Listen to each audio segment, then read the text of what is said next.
Okay, our name of our session is Gender Equity in the Classroom, and my name is Pamela Silvers, and I want to thank all of you for coming in today, and also want to introduce my two colleagues who are going to talk a little bit about the problem-based learning, and that's Stephen Marcus back there, and Jim Sullivan here. And 3 years ago, we received the New to NSF grant, and it was called Skilled Workers Get Jobs, Recruiting Women and Retaining All Students. And if you've attended a session we've done in the past, we talked a lot about what our recruiting efforts were. And we did go from 39 women in our programs to a little over 80 in the course of the 3 years. And so that's a fairly good increase of numbers of women, if any of you have ever been working at increasing enrollment. And the second part of the grant was really the retaining women. Once you got them into your classroom, how are you going to keep them in there? And we have retention strategies that were general, like having a women in technology group and having the support outside the classroom. But it really came down that if you were going to make a difference and retain the females in the classroom, you had to make sure that you were doing it while you were in the classroom.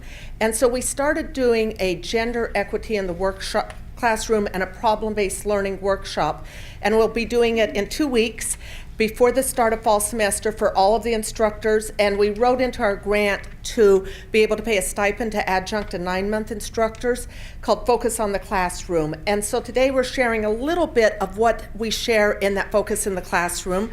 45 minutes is really limiting because we do this as a whole day, 6-hour workshop, but wanted to share with you some of the information we had.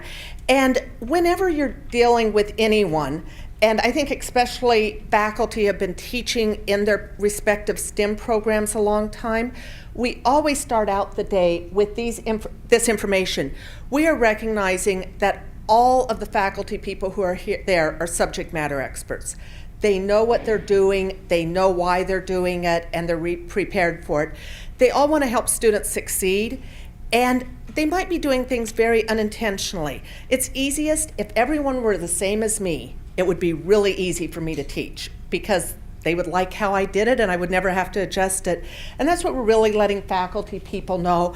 And the last one I tell them is a given. If you no longer want to improve, it really is time to take that retirement and get out of there. So we're giving some hints of how they can improve for it. And some of what I'm going to talk about, our grant covers both technology and engineering programs. Up until we found out a month ago that we got the next level of NSF grant, so we're now an NSF project, and I now am being PI of that more, and I stepped down as chair of the computer department, but my background is in the computer department. Stephen is a networking instructor and Jim is engineering, so some of my examples end up being computer technologies. When the two of them talk, they go off into their worlds also, so we're a very complementary team with that. And so if I told you to think of a computer geek, who would come to mind for you? My bet is you might have Bill Gates, you might have Steve Jobs, you might, if you're a millennial, wonder who those old guys are and think instead of Mark Zuckerberg or something. But if you look at it, what we have in common is they're all men. And so if you're in your classroom and you say, oh, that's a computer geek or a computer person, is this who is coming to mind for you? So you want to make sure in your classrooms that you are letting people see the example of females for it. And so make sure that you have female role models. And the first place you want to make sure is in your presentations. Look at what you have for your presentations. And you do not want to have this of the chef does everything but cook. That's what wives are for. So hopefully we're all past that.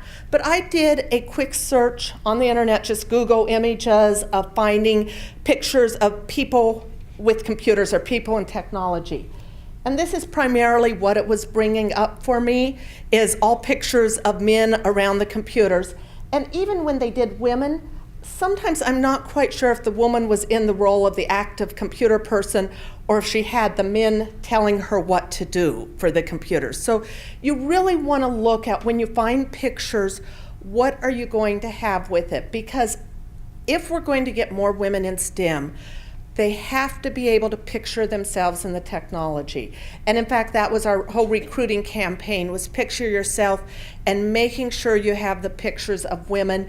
And sometimes it ends up being in also with your books. You know, you have the textbook and you start looking through it.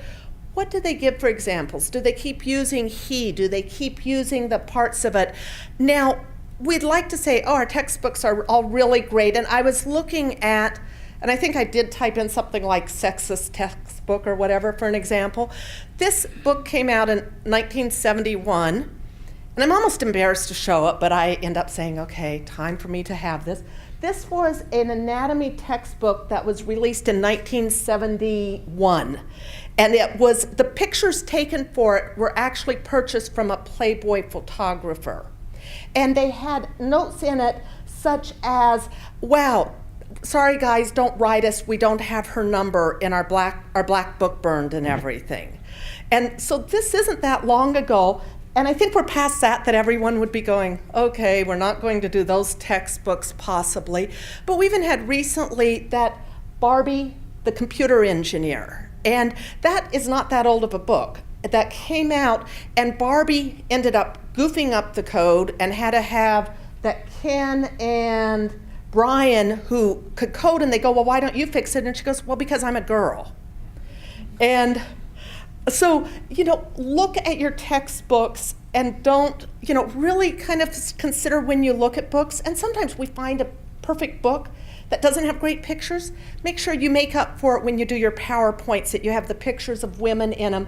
Make sure you have the examples of what you're going to do for it. I had a student, and it's sometimes you're walking on a fine line. A student came to me from one of the construction programs, and she was really upset with her male instructor because he told her, they said, you should plan more closet space for women than you should plan for men. And she couldn't believe he was so sexist. And you know, so we sometimes have the discussions, is that sexist or is that just a statement of fact, much like women are going to need more bathroom space. Yeah. So and so it's when she approached him, and when she's really upset, she said even if the textbook had it in, what it did have, he tested him on it and said, how much closet space do men have and how much closet space do women have, and why is there a difference? And that was a test question. And he didn't like her answer either. So anyway, you really want to make sure, you know, are your books, are your examples all good? You also really want to look around your classroom environment. You know, what do you have on your bulletin boards? Do you have pictures of females for all of your examples of people at work? You should have, if you want to get to 50-50, you should have at least 50% pictures of females. We had on our campus, one of the people on our Board of Trustees is African American, and he was visiting all of the different buildings. And at the end of visiting ours, he goes, I want to compliment you. The bulletin boards in your building are the only ones that represent the diversity that we have in this college. He goes, it's the first one I've seen that have minority people on the bulletin board, pictures of students, they have pictures of women and everything. And we had done that somewhat consciously, but also just an awareness of when we look at pictures, our PR department, we drive them absolutely crazy. But you want to make sure, you know, do you have the bulletin boards and everything correct?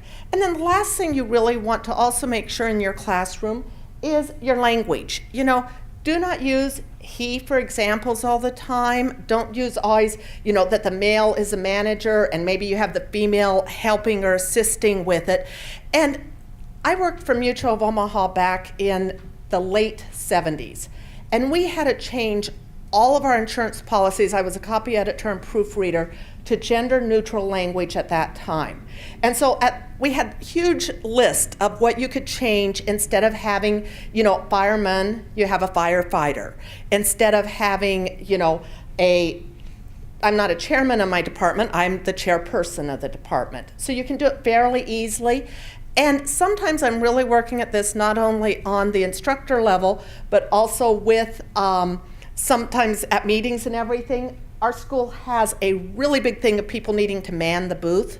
And I will, in the middle of a meeting, stand up and go, well, you only want guys at it? And they're going, no, we need people to be at it. Oh, you want people to staff the booth. It's not that hard to do this, and it's not, you might sit there and go, well, man is, the universe, means men and women. Then try using she and females for a whole week and see if the guys in your classrooms notice that you haven't ever used a, it could be an interesting, of what would happen for it. And we're past that time, and you can use gender neutral language. And I think Stephen and Jim would agree that I can be very sensitive to when people are using the wrong language. Yeah, now they do it on purpose. I'll have to say, next year, for our grant, we're going to have a booth here at HI-TEC, and so we were out to eat the other night, and they go, oh, so next year do we have to man the booths? And I say, perfectly great with me. I'll be out and about and contact you every so often. So now they kind of know how to get to me easily. So this is, as you're looking at it for the classroom, you really want to make sure you're approaching it, ahead of time. Look at those pictures. Look at the bulletin boards. I often say, if you're looking and going, well, our classroom environment is really great for females, invite a female in. Go and ask your daughter, or ask a neighbor, don't get creepy about it, but ask a neighborhood girl or something to say, come and look, but say, would this be a place you'd want to go to classes in and get their input from it? Because we get so accustomed to what we have that we don't notice it. We're just going in and busy doing our thing of teaching that we don't notice what we need for it. Then when you're in the trenches, you really want to think about what are the styles for your students. This is a great chart from iWits. Donna Milgram was here, she had left. I really have to say, I've done the training that she had, and she solidifies a lot of these ideas. But as you're planning things, if you're teaching, and most of us are in a STEM field that has equipment, guys are into the equipment. I remember when I first started teaching, and I would joke with my male students, if 5 of them were gathered around a computer screen looking at something, I did not have to worry that they were at a porn site. They were looking at the new great computer that they could possibly be buying and how much RAM and everything it had. Women don't care about that as much, and this is stereotype, on the whole, what women and men prefer. But women aren't into the technology, they're into how will the technology help people. Women tend to like to work very collaboratively and in groups for things. They are, the problem solving. How are we going to take care of something, and how are we going to solve the problem? So think about what you have for activities and how you're approaching it, of what people are going to look at. If you're saying, build a computer because you want to see how fast you can make it go or something, you're not going to have the appeal to females as much as this office has this need, design the computer that's going to fit their need for whatever you have for it. Now, we have a couple of other things, and Stephen and Jim are going to hand out. These are, if you have not ever gone to their site, there's something called NCWIT, and it's the National Coalition of Women in Information Technology, and they do wonderful materials. They are also NSF funded, but they put out these 10 ways, and joining the Academic Alliance does not cost you anything, and then part of their strategy is to share the materials, so they send these to you free. Free is a really great word for community college faculty. They do end up wanting to know how you're going to use them. I love these 10 ways brochures, and each of them have like 10 ways to engage females, 10 ways that males can be advocates for females. And so I gave you a sampling of some of what they have. And one of the things they talk about in there is, first of all, humanize the project. If you're going to have a project for someone, you don't change the technical requirements, but you want to humanize it. And Stephen is running around, but within it, he had a great networking project. He had, for students, that they needed to plan this whole networking. Our college was given a very big building. So he had the floor plans for it and everything, and it was, network this with each of the offices. He just said, you need this many computers, you need to have a server, you have to have all of that. And all that he turned around to humanize the project for it is he added in a scenario with it that I think he had Joe and Sally Smith moved their flip-flop factory to Asheville. And when they were doing it, they needed to have the networking plan for the building. So he put names to the offices. Instead of wiring 10 offices, he had the layout of, he was wiring this office for Sally, who was the CEO. He was doing it for this person. And so all he did is he added a story to the case project that he was using. He did not change anything about the actual project of what the final product was, but he suddenly was getting better reviews from the students, both male and female, that the project was more enjoyable for it. And don't know if you wanted to add anything to that. I reached points where as a flip-flop, am I pandering at some point? You know, I'm making it too feminine, but anyway, yeah, it was better received. Just even the men received it better just because you had more of a narrative and more of a reason to complete the project. Now, there was a study of young girls versus young boys, and it's very interesting that they say young girls are more ready for school than young boys are. So when they start school at 6, the girls are often excited about it, and they're going to sit and do their homework. What are 6-year-old boys doing? Running around and everything. So what is the teacher doing all the time to the young boys? Or telling them to sit down, right? And encouraging them. Sit down, you can do this, I know you can. Whereas young girls, the study had that they weren't given this encouragement when they were young. And so as a result, they didn't have that persistence factor built in that boys were getting at a very young age. And so as a result, women often need more encouragement that they're doing okay. Have any of you ever had a female come into your office for advising and say, I think I should quit the program, I'm just doing horribly in it. And then you find out how they're doing, and they're really doing okay?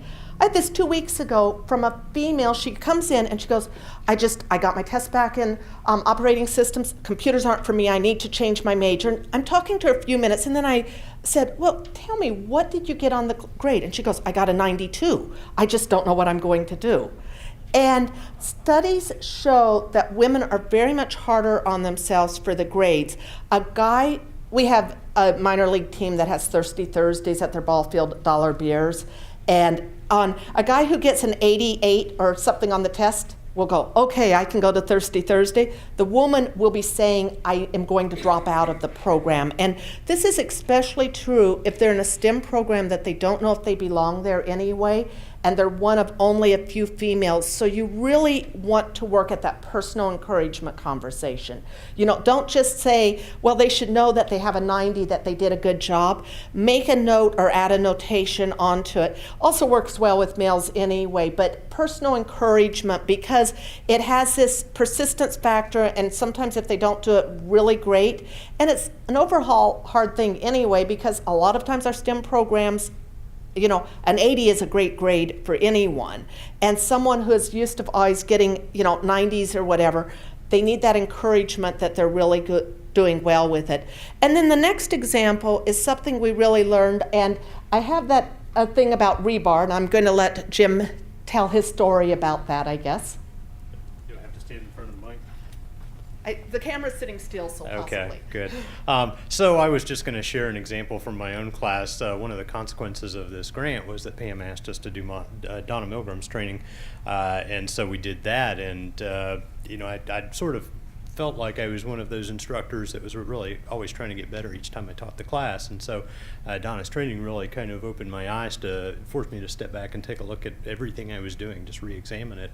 And I found one of the things that I was doing was I would come in and we would be talking about some construction nomenclature and terms, and I would use the term rebar, and I just never really stopped to think that, well, maybe not everybody knows what rebar is. So, that forced me to sort of re-examine my language and not assume that there was any any prior knowledge in the room, and just start from the very basics and explain that, you know, we've got two types of forces, tensile and compressive, and concrete is very strong in compression, but not very strong in tension, the pulling apart force.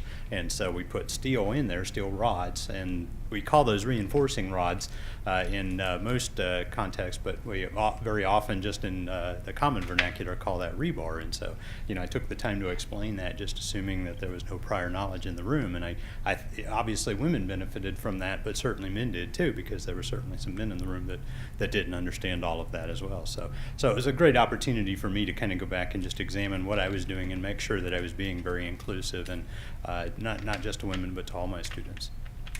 And notice he just comes in and has a piece of rebar and includes a brief definition at the beginning class. He does not sit there and go, okay, everyone knows what rebar is, right? And goes on and has someone who has no idea, probably having even more the idea that they don't belong in the class. Instead, he just comes in and has a piece of it and includes it in the conversation. So think about when you start out for the level the playing field. Now, I grew up as I'm one of 8 kids, but I had 6 brothers. So a lot of the terminology and things, I somewhat was raised with knowing what items were. And for those of us who are in STEM programs and we were going to go in there no matter what anyone said, we don't have to worry about are we being inclusive. But we want to get our numbers up above the 12, 15, 20% that your programs might have. And the only way you're going to do that is to have all students feeling invited into the classroom for it. So some of these, if you're sitting there and going, well, no, that wasn't true of me, or I would have asked the question, our numbers have been pretty stagnant in recent years. So we want to make sure that they're going up, and these are strategies to help you do that. Now, the other thing that we did give you is some case studies, or they're handing out, and were there enough for everyone? Okay. If you did not get any of the materials, if you send an email to me, I'll drop them in the mail to you if you want copies of it. The NC promising practices they have one example that they talk to you about making sure that your physical environment is welcoming to students and that it works for it. Think about what you have for items that you can work on. For example, if you're teaching automotive, are the tools that are in there able to be used by everyone? Are they really designed for 6'4" tall people who cannot be able to use them? And do you have options for smaller tools? If you're doing demonstrations, can everyone see what you're doing and be able to access it? Or how do you make sure that everyone is able to see what you're doing for it? You also, I already mentioned, you want to make sure you have the encouragement. Do not just talk to students and say, oh, everyone did great on the test. Put a note. We use Moodle. Add in a note to students of what was good or that they really are showing the going forward with it. And most of us have learned, problem-based learning is great, cooperative learning is great, and it is something that will often appeal to females even more, of being able to work together. And what are the number one skills that your employers are asking you for your graduates? Is the ability to communicate with others, work in teams, solve problems. So if you do not have those in your STEM programs right now, you're not preparing students for employers anyway. And so this is a case that I'm not asking you to do things in your classes that are not appealing to employers also. It might just be that you need to think about how can you add these into your classroom if you're not currently doing it. The next thing is, as I already mentioned, your language. And one of the promising practices that I gave you does talk about, making sure that your language is gender neutral. Make sure that your examples balance out of how many, males and females you have as, different roles for it. So you also want to make sure, that you don't always have the female as being the secretary and the male as always being the manager or whatever. You want to make sure that you have those balanced out. The next thing that we really worked at, and this was some of the work that SCADE had, and we attended some workshops, but having problem-based learning in our classrooms. And what is really, really interesting is most of you probably already have a lot of projects in your classes. You know, that is kind of what STEM's all about, is how can we get the hands on and how can we work with it. What we worked at for us was being a little bit more intentional when we designed the projects and the problems to make sure that they appealed to all students. And this is, within our grant, what Stephen and Jim worked on primarily. So going to hand it over to Jim. As Pam mentioned, the first grant and the second grant, the follow-up is just a scale-up of the first. So we had the recruitment strategies on the front end to try and get more women and underrepresented populations into these programs. But once we got them there, we wanted to make sure they stayed. And so problem-based learning was really addressing those soft skills, as Pam alluded to earlier, but also really kind of trying to build some of those things that we know are group discussions, and trying to come up with contextual ideas like Stephen's flip-flop factory and so forth, so that we would really engage all the students and keep them engaged as they went through their coursework. So that's kind of the promise of problem-based learning. How many folks are really familiar with problem-based learning, pretty much know everything there is to know about problem-based learning? Not a whole bunch? Okay. How many are reasonably familiar with problem-based learning? Okay, a couple more hands. Anybody have no idea what I'm talking about? Okay, just a couple. Good. So I like to sort of tailor the discussion to my audience. So it sounds like most people have some familiarity, a few people have none. So we have a couple of activities that we normally do at this stage, and I apologize, this is definitely not the place for me, because normally I'm walking around, and the one thing I just disdain is going to a workshop where they're trying to tell me not to stand up front and lecture with a PowerPoint, and here I am doing it. So normally this is not the scenario. Normally at this point we would be grouping you into groups of usually 3 or 4, and then actually going through this activity with you, but we just don't have the opportunity to do that today because of the facility and the time constraints. So I apologize, we'll just have to make do. So one of the activities that we very frequently do is the marshmallow and spaghetti tower. Has anybody seen that before? A couple of you probably. A great project for a exhibit like this, but also it's a great project for some of our first semester courses, because again, most students don't really have any background. They may or may not have a little bit of construction background, but generally speaking, they don't know a lot about it. They don't understand the structures of it and the mechanics. So what I'll do is I'll just give them basically a package like this. This is a really simple, it's a Ziploc bag, gallon Ziploc bag with, I believe it's 30 mini marshmallows and 20 pieces of spaghetti. And so I'll give each team one of these, and I'll go through the mechanics of it in a minute. But these are really inexpensive to put together, and so depending on the scenario, I've actually got a couple of different activities I usually do, but one of them will be to build a spaghetti and marshmallow tower. And no matter how much background they've got in engineering or construction, probably none of them have ever built a tower out of spaghetti and marshmallows. So everybody's kind of starting with that same level playing field. Nobody's ever done this before. It's not the same. Even if you've built houses for 20 years, you've never done it with spaghettis and marshmallows. So this levels the playing field for everybody and gives everybody kind of a clean slate. So what I'll do is I'll give them a planning period that's very deliberate, because we find that, and again I'm kind of generalizing here, but we find that with women they sort of like to plan things. What do guys do? Yeah, they just dive right in and start building stuff, right? Guilty. So that sort of, again, levels the playing field and makes sure that, basically everybody has some input into the design. Everybody has a chance to have their voice heard as they start to develop, and we give them little scratch pads so they can kind of scratch out a really rudimentary design. And that's scalable. I've used as few as 3 minutes for the planning period. I've used as much as 6.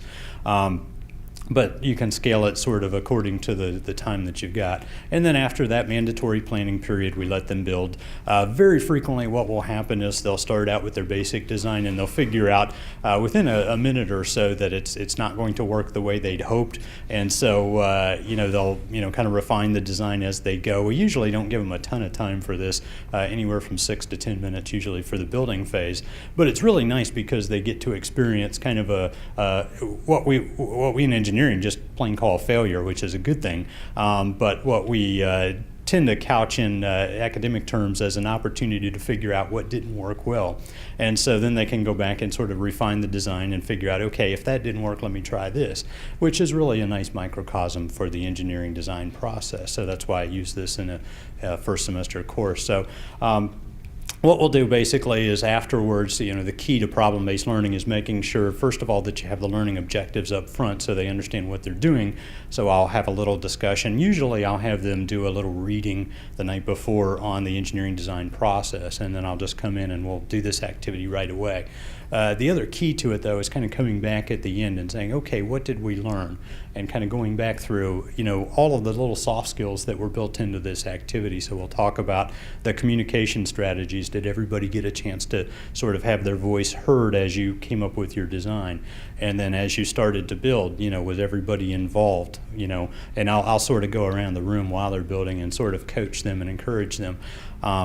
So they get that opportunity to work together in a team, and then they get that sort of idea of problem solving. Something didn't work out the way they had planned, so how did they adjust on the fly? In their 6-minute building period, how did they manage that, and how did they make adjustments to that as they went? So they've got that sort of analysis, the problem solving, the iteration of design, and this is all in like a 10-minute activity. So they get this really nice microcosm of the real engineering design process just in a 10-12-minute activity. So it really is kind of nice, and it's a lot of fun. The challenge to it is kind of pulling everybody back in after you've built your towers. I usually make it set it up as a competition, and I'll give away some little dollar prize or something just to kind of encourage the creativity. But it's usually the trick is, okay, all right, now we're going to put this away and we're going to do something else, and so it takes a minute usually to kind of get them back in. Another activity we've done is a catapult. Stephen, do you want to talk about that at all? We've done the catapult once. It's the same sort of idea as the spaghetti and towers, which we give them a set of things, moving spoon and a ruler, and instead of doing that, we have them build a catapult and use a ping pong. I'm not going to start over.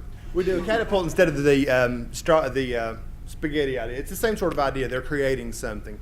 But instead of a tower, they're going to sling a ping pong ball. And that added a new element of aggression to it that people really seemed to like. We just had to come up with a way to measure it. But it was similar to the spaghetti project. It did pretty well.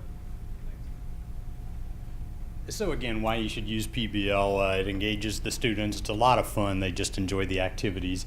Relevancy, as I mentioned, this was a really nice microcosm of the engineering design process, so they can, they read about it the night before, but now they can sort of see it all and how it all fits together and how it works in a really short activity. The teamwork, the communication, the soft skills, the necessary iterations of design, all that is really kind of baked into these exercises. So again, the planning period, I talked about that. You want to make sure that you've got a planning period and don't just let the guys jump right into the activity. Question? How do you create the teams? Do they get to select their teammates, or do you do it random? Excellent question. Did you want to talk about that, Pam? Talking next about the group dynamics is that I do not let teams self-select in classes, and that's because if you're looking in a classroom and you have females are the only female, they might not be as willing to ask for a team. So we always have a method that we split people into teams. It might be, if we were doing it in here, I'd say, okay, you three, I count ahead of time and know how many people. Even when I have longer projects, I will tell you, I like the idea that I don't ahead of time figure out who's going to be in a team together. I will even bring in, like if we have a long team project, everyone's names or letters of the alphabet, and they pull out and all the A's are together.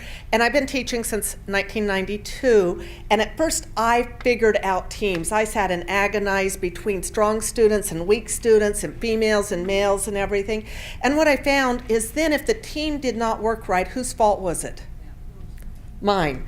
Everyone was coming to me to complain about the team.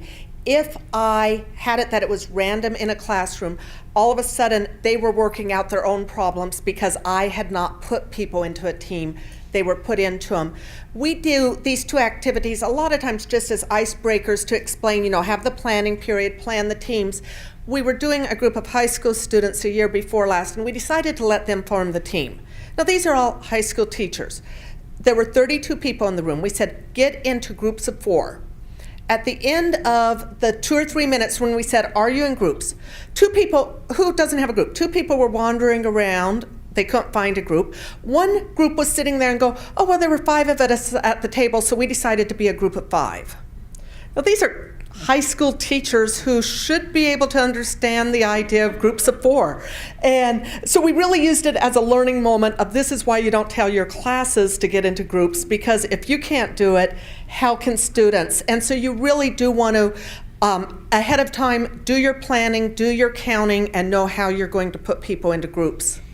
So the girls in the class, let's say there's 5 girls out of 25. Yeah. They don't all have. Does that help retention if they are? And I'll tell you that there are a lot of things that if you have enough females in it, that if you can have like 2 females together, that having 1 female with 2 males can have the males dominate. And so there is a lot on the group dynamics. Usually my classes don't have quite that many females that I can really look at it, and it becomes real obvious if I'm grouping the girls together. So I have gone more with the randomness, but I make sure of one of them is when you have your group dynamics of the skill set that you want people to learn. For example, I had an instructor teaching the video class, and the female in a group came and she goes, I'm never getting to use the equipment. And I talked to the instructor and I said, what's happening? He goes, well, I told them all that they should take turns. And I said, okay, well, how many people are in the group? He goes, 4. And I said, well, how long are they doing the video? And he goes, 4 classes. And I said, okay, you need to say, okay, this class, this person's doing it, this class, because he had 4 different roles, and she was getting assigned by her group as being the person in charge of the dialogue for their videos. And he goes, well, she should just say she wants to use the camera. And that's what you should not have ever here, is saying the woman has to grab the camera out of the guy's hand and say, no, I'm using it this time. You're not going to have it. Instead, you're going to have the person who's writing the script and not learning their skill set. So you have to watch when you're doing the groups that everyone's getting their chance with the role. And in fact, with creating groups, once again, determine what your goal is. When we do the marshmallow and the catapult in ice breaking, ours is kind of to ice break and to show people, have the planning period, how do you figure out who are in the groups and everything. So we're not wanting a huge learning dynamic otherwise for it. But if you have a longer term project, what at the end of it do you want people to have out of it, and how are you going to make sure that happens? You should never just be having a project because you're bored and don't know what to do that day or something. You want to have why am I having the project? You also, I've talked random versus planned groups, and random are for me that I do not ahead of time assign people and figure out the groups and come in and say, okay, I've decided that, you and you are, group members or whatever. Because like I said, then it makes control. So I do random, but I do random in different ways. When we had the instructors for the afternoon session, Stephen has little popsicle sticks and he writes names of animals, and each person gets a stick and they have to make their animal sound, and that's how they get matched into their groups and everything. And there's nothing more fun than watching a bunch of high school teachers all walking around doing animal sounds and the like for it. So you can have different ways that have the randomness. Now, if it's a really short activity, like today if we were doing it, I would have ahead of time counted how many people were in the room, and then I would have been saying, okay, let's see, we need 4 groups of 4 and 3 of 5 or whatever, and have counted ahead of time. So I really wouldn't have let you all just sit around and decide and have someone sitting at an end of a row going, nobody wants me for it. And then I did put avoid your bias when creating groups. And the worst example I had of this is a student, when I asked, what's something an instructor does, she was the only female almost in our program, and she said she was by far the oldest person in the class. The instructor, one day, he goes, I'm getting you into groups, line up according to age. Yeah. And she said, all of the young guys, because she was about 20 years older, all looked and said, wait, we know you're the oldest. And she also was the only female. Now, she said it wasn't really gender bias. She goes, the instructor's just a scuzzy person. So she wasn't blaming it on gender bias, but, look at this and think, what is it when I'm doing groups that, once again, doesn't have a perception that you were being, creating them with some purpose or going with it. And then, finishing up somewhat is, I'd ask students and different ones of, when you are the only female in the classroom, what are some things of how do you feel or whatever? And I just wanted to share a couple of quotes with you, is that first of all, had the student who said, it would be nice if male instructors acknowledge the presence of females by not singling them out. I cannot tell you how many times, because I have frequently been the only woman in a class or back, like I go to a tech after 5, which is still 85% men and everything. And I ask, what do all women think as such? And it's, well, what do women think about this? And it's like, no, you cannot single out. We're individuals. We can tell what we think, but we're not speaking for the entire, female race for it. And they also want, oh, well, gee, there's women in the classroom, I can't say that. Don't, then it's probably that you should have not been saying it anyway. And so if you, in your mind, think, oh, I probably can't be saying this, don't say it out loud and tell everyone. Or, oh, well, we all have to watch our language, we have a woman in the classroom, is, yeah, she probably is. It's, first of all, there's who's going to be offended by language or not. And saying that as a statement, and all things considered, you probably shouldn't be using that language in your classroom regardless. But do not, this was, like I said, a quote from a student. Another one is, yeah, they can't say something because a lady is present was annoying. And this was just made me sad. Many times I leave the class just so I can go in the bathroom and cry about something.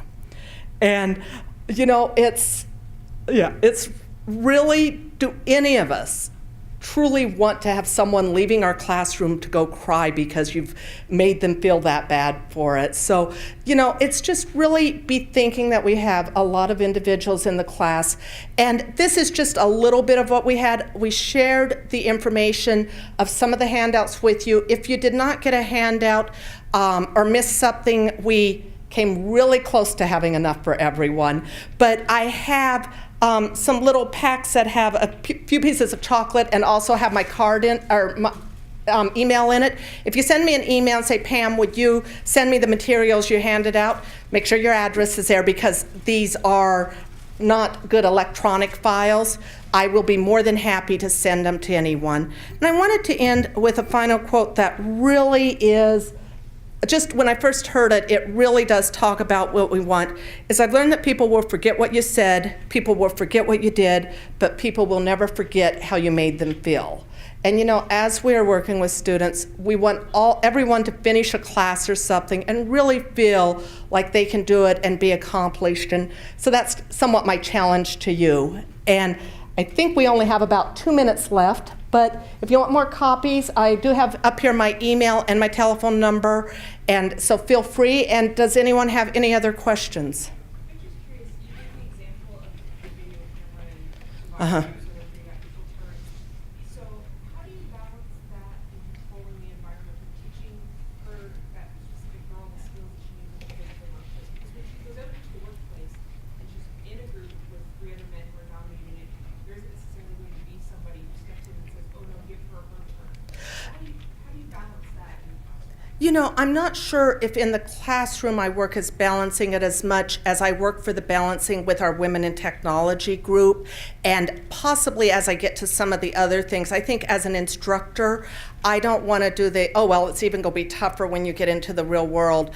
I think that that's probably out of classroom. At our campus, we do have our Women in Technology group, and I even think that's something an instructor afterwards could be talking to a student, in their office for consultation. So I probably work on it outside of the classroom. And even as an instructor, if I notice a student, I might be saying, this is important to me. How could I help you do that or something for going forward? But it would definitely be an outside of classroom conversation.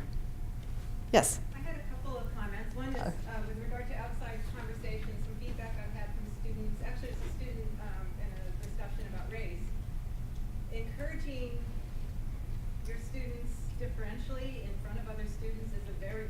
to Mhm. do.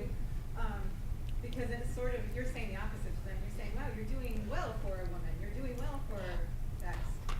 And then the second thing is, please, if you use the word men, use the word women. Use Mhm. male, use female. The women aren't girls and the men are men, please. Yeah, 100%. And yeah, definitely the personal encouragement. It's writing on their paper, posting it in Moodle, and post everyone personal encouragement. Do not look at a female as in Dominique. Wow, you did so good on this. I'm so proud of you. And she's the only female in the class. Yeah, you're going to single out. Yeah, you did great. And you know, yeah, it does. So yeah, thank you very much.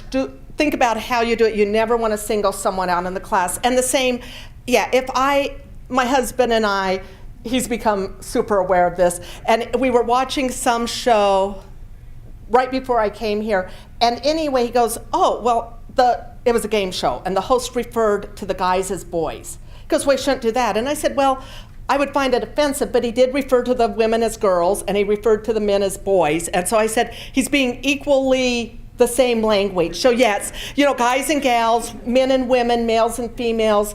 I think, yeah, you know, if the real part, yeah, the boys and girls, I really would question if you're doing it, but yes, it is the equal part for it.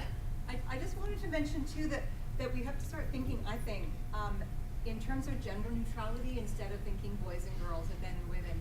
Because really, when we think about our LGBTQ groups, we need to start being more inclusive of all. And quite frankly, this is the first year that I have ever had 2 overtly transgendered students in my class.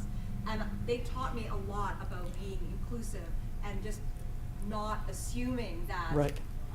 Men and women are the only genders that we need to be. And I'll have to say that is, I have in my class, I have one of my work study students is, she's undergoing the gender change. So in the middle of the semester, went from having a Joseph in the class to a Heather. And anyway, and I did change those names, by the way, but anyway, in doing so, the first day she was going to come into class, even she and I talked ahead of time, and you know, it was okay. You know, people probably aren't going to be surprised, but if you have any issues, you know, and so we had to deal with that. So you do have the whole other array. Somewhat here for our grant is that we were looking at the gender issues, but yeah, you also have ethnicity, you have identification. I very freely, when I first started teaching and talking about databases, I said, oh, and gender's an easy one, you only have male and female. You know, 25 years ago, I have to say, I was like, oh, that's what your database, you know, some things you have only 2 choices. And realizing, okay, I don't have that any longer for my databases and everything. So life does change. For us, like I said, we only have so much time, so we only could do one thing with the grant. So. Although I would say with those databases and with the statistical analyses, we can revert then to sex. Right. We can have male, female, or Right, or but sex yeah. gender. Yeah. So anyway, thank you all very much for coming. I think we're definitely out of time now and want to respect the next people who are coming in. Love if anyone has questions or discussion to let us know or need any additional information. As I said, we just found out, and as of July 1st, we have the next level of our grant, which is Skilled Workers Get Jobs, recruiting women and retaining students that we're working with other colleges. So we have several workshops and different materials we've developed for it. So thank you.